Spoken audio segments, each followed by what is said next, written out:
What is your definition of fitness? I think most people over the age of 35 think of fitness as losing weight, getting lean, or trying to look like you did in your 20s. However, I don't know if that's the best definition of fitness. I think fitness really comes down to what are you capable of doing? Are you able to run, play the sport that you want, get up and off the ground with your kids? Are you able to do the things that you enjoy, that bring you satisfaction? That to me is fitness. And I think that is the goal of exercise and fitness is about making sure you're able to do those things for decades to come. For most people, I think fitness is measured as how much do you weigh, what do you look like in a mirror, how fast and how far you can run, and how hard the workout is or how hard can you push yourself. And those things aren't bad. If that's what drives you, then yes, we want to use that as some of our goals, our objective goals, but those things aren't inherently bad, but I don't think they help us solve the goals. I think losing your six-pack abs or losing us or gaining a little weight isn't an end all be all to determine your overall fitness levels. I think something that's often hidden on people or people often don't realize is they slowly lose the ability to do certain activities or do certain things, and that is what hinders their fitness.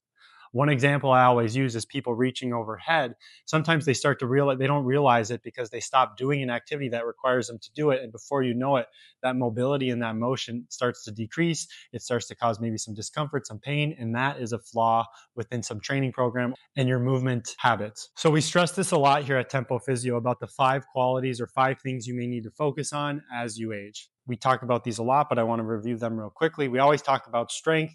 How much force can you produce? Again, the goal of strength is to make life easy, make the daily activities easier. That is the goal of strength. Power. We lose this the fastest.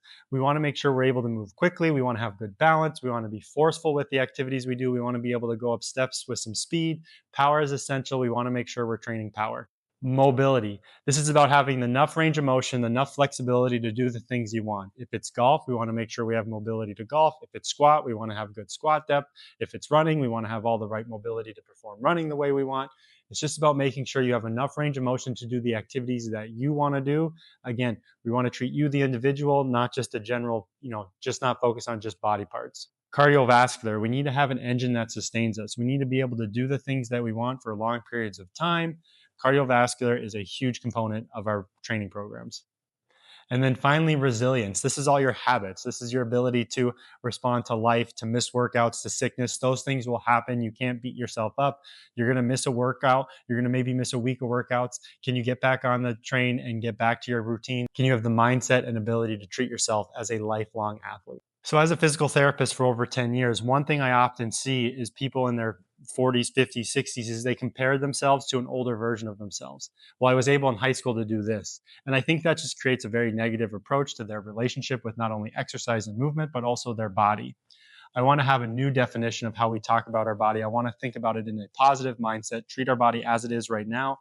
Don't compare it to how it is. Of course, it's different. We're getting older. We just need to adapt the way we move, adapt the way we exercise, and have a positive relationship with it. So instead of thinking about what our body did in the past, can you ask new questions when it comes to your fitness as someone over the age of 35? The questions are, can your body support the activities and the life that you want to live? Can you play the sport that you want to? Can you keep up with your family? Can you move independently? Do you feel confident in your body? That's fitness. It's not just looking healthy. It's being capable, being able to do the things that are meaningful to you, not some comparison from the outside world. So when you think of fitness, really dive into your why of what do you want to be able to do, and then build your workouts around that. Because remember, the goal isn't to avoid getting older.